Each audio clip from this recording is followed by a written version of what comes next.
You might think your makeup routine is flawless, but trust me, even people who do makeup on a daily basis still make these mistakes. Welcome to my channel, I'm Nina, and I'm a celebrity and professional makeup artist, and I have been for over 2 decades. So I'm going to be talking about makeup mistakes that kind of fly under the radar, not the obvious ones like using the wrong foundation shade or overlining your lips. These are things that you might not even know that you're doing. We're talking about subtle bad habits that might be sabotaging your makeup. Even if you have been doing makeup for years and years, or even if you're a beginner, I can guarantee that one of these mistakes is going to make you think, oh wow, okay, yeah, I do that. Please don't forget to like this video, subscribe to the channel, and hit that bell button so you don't miss any of my future videos. We've got new videos coming every Monday, Thursday, and Sunday. The first one is overusing primer. Most of the time people are either not using it, or they're using too much of it, or they're using the completely wrong one. You only need a small amount of this, and I feel like sometimes people can use a little bit too much of this. Like they'll go in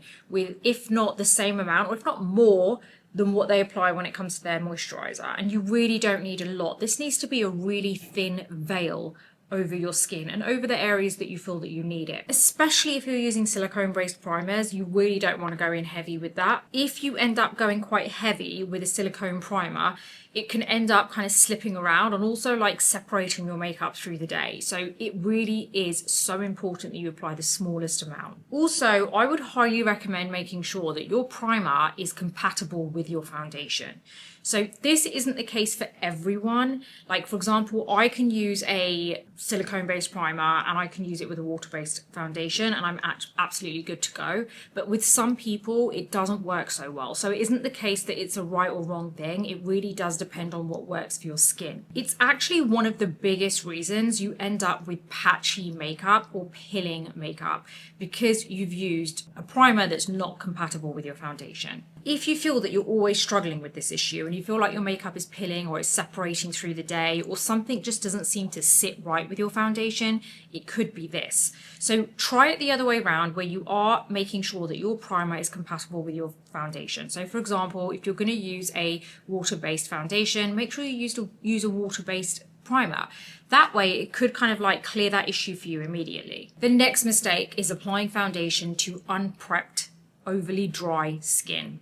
This can be a game changer for you. Honestly, it's absolutely crazy how many people do this. I say this all the time. Foundation is only as good as the skin that's underneath. If you're skipping proper like skin prep, your foundation is basically just gonna like cling to the dry patches and just cling to the areas that are not prepped properly.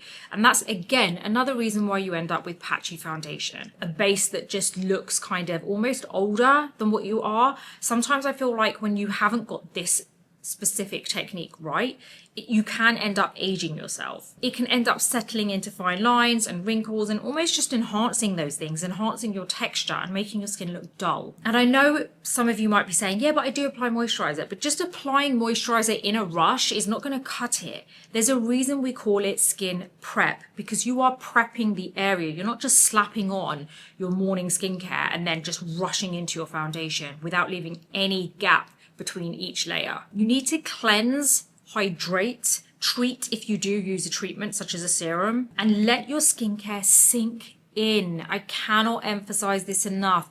Let your skincare sink in. Let each step sink into your skin before you move on to the next step. This little area here, if you spend a little bit of extra time here, you can rush the other steps like your makeup part. Because if you can really make sure that you deal with this area in the correct way and you're spending some good time on it and making sure you are leaving enough time between each layer, then you'll find that everything else just settles down really well on the skin.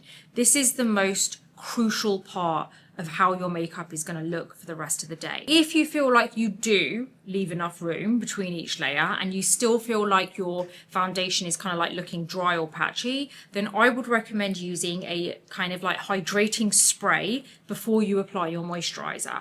So almost like a kind of serum. So like spray it on, just something that's extra hydrating for you so that your foundation doesn't cling to the dry patches. It isn't always about applying more moisturizer. It is maybe about using another hydrating product, which is really going to help to hydrate your skin before you've even gone in with your moisturizer. And please remember, if your skin is dehydrated, your makeup is going to show it. The next mistake is using too much concealer. You really don't need to swipe concealer on from one side of the eye all the way out to the rest, like the other side of the eye in a triangle. That is so 2018. We don't need to do that anymore. Like, people were doing that back in the day and it was way too much, myself included. I feel like things have evolved so much, and the really important part is making sure that you evolve with it and learn all the good parts of makeup. I'm not talking about trends, by the way. I'm talking about, you know, how you can just get the best finish without having to use as much makeup. Apply your concealer where you actually need it, not on the entire area. I feel like this is where a lot of people get it wrong. They just think they want that really bright under eye look, and it can actually end up making it look worse. So make sure that you do use it in the areas that you need it. It's about using it strategically. For example, using it on the inner corner here, using it on the outer corner here just to lift is going to make such a huge difference to the way that your concealer looks. Use a damp beauty blender. So I would wet this in the sink, like under the running water, until it doubles in size, squeeze all the water out, and then wrap a tissue around it, maybe twice, and squeeze it again. So you want to make sure there's no excess water in that sponge. And if you don't want to do it that way, I would suggest using a hydrating spray or a setting spray, such as the Charlotte Tilbury airbrush flawless airbrush. I can't remember what way it goes.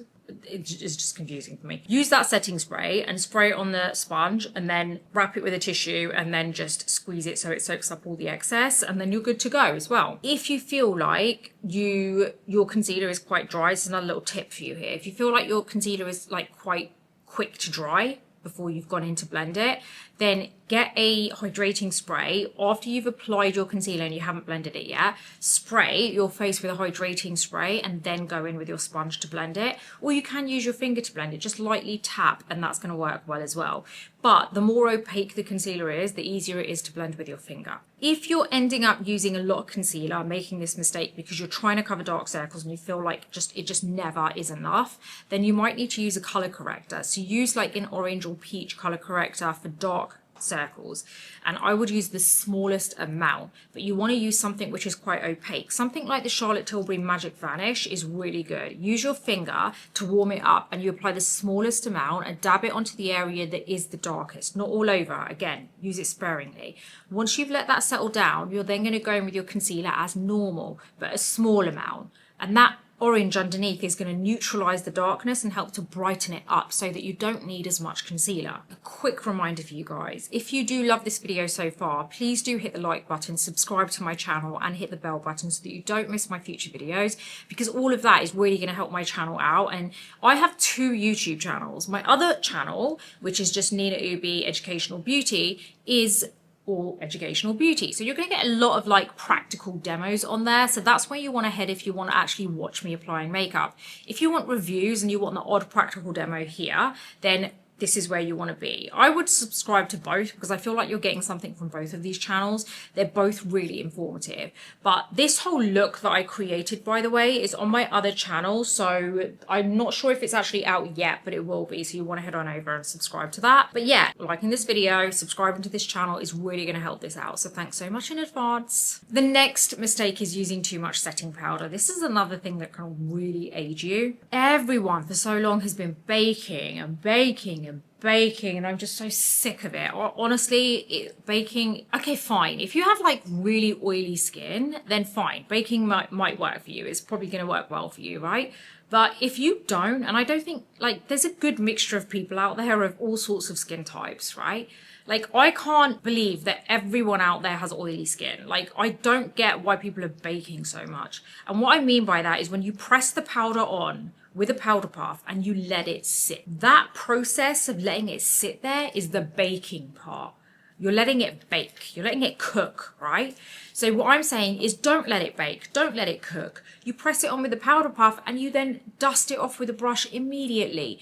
I do this on a daily basis to have my foundation stay in place, and I never have an issue. And I have combination skin, and I'm 45 years old. So I also have a little bit of dehydrated skin, but it's not so much on the dry side. I still have quite combination skin. I still do get that shiny look that comes throughout the day. Like if I wasn't to do it, set my makeup in the way that I'm saying it. So I have pretty normal skin. I dust it off and it lasts all day and it doesn't look cakey. This is a very full glam look that I've done, so this is different.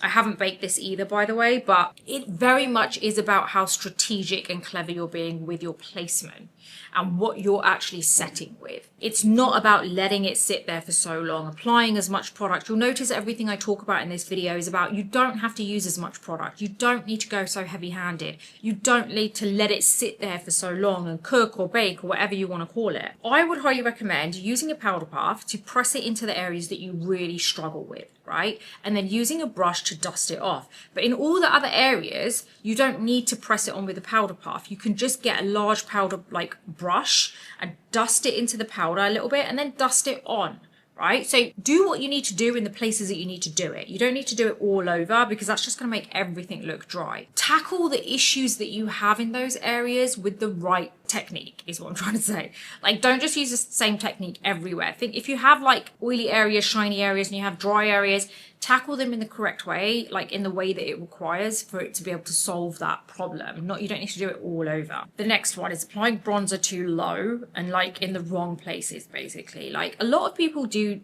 use bronzer as a contour as well, and I do that and I absolutely love it. I really don't feel the need to use a separate contour product and then a separate bronzer. Sometimes I do use a cream contour and then later on I'll go over with a bronzer, but really that's to warm up my face. But majority of the time on a day-to-day basis, like for my day-to-day makeup look, I don't use a contour. I just use a bronzer to sculpt and warm my face just to give me more dimension. What I'm talking about when it comes to the product you're using. But some people tend to like really focus on the sculpting so much that they end up applying it in the wrong area. It really is pretty easy once you get the hang of it. What you want to make sure that you're doing is applying it from the top part of the ear. Can you see how this goes in here and it's going towards the mouth, but it's never quite going all the way in. You're kind of like tapering it off through the middle. So you're really kind of focusing on making sure that from the top of the ear, you're taking the brush in, right? And you can go along the perimeter of the face. But a lot of people tend to go a little bit too low with it because they're unsure as to, they don't have a starting point. The reason that happens, the reason you're making that mistake is because you don't have a starting point. So you're not thinking, right, always need to start from this top area here, right? Just beneath the cheekbone, just at which is usually the same on most people, which is the top part of the ear. Not necessarily above, but somewhere along the top part of the ear. That's where you need to start. If you have in your mind that every time you apply your bronzer to sculpt or your contour powder to sculpt, that you're going to start from that area, you shouldn't really go wrong. The problem is when people don't know where to go and they're just going anywhere their hand takes them. That's where things go wrong. The next mistake is the wrong brow shade or shape. Harsh brows can honestly throw off the entire face and can make you look so much older and just takes the attention off of other areas and just really focuses on the brows, which is a little bit too much. I would highly recommend going for a brow color which is similar to your natural hair color, but not darker. Because what happens is you're just making everything look way too dark. Like I have black hair, it's kind of like natural black, but I obviously do have highlights that I'm growing out, but most of my roots are mainly black now. But I've had to like go a little bit darker with my brow pencil because obviously I'm not blonde from the root anymore.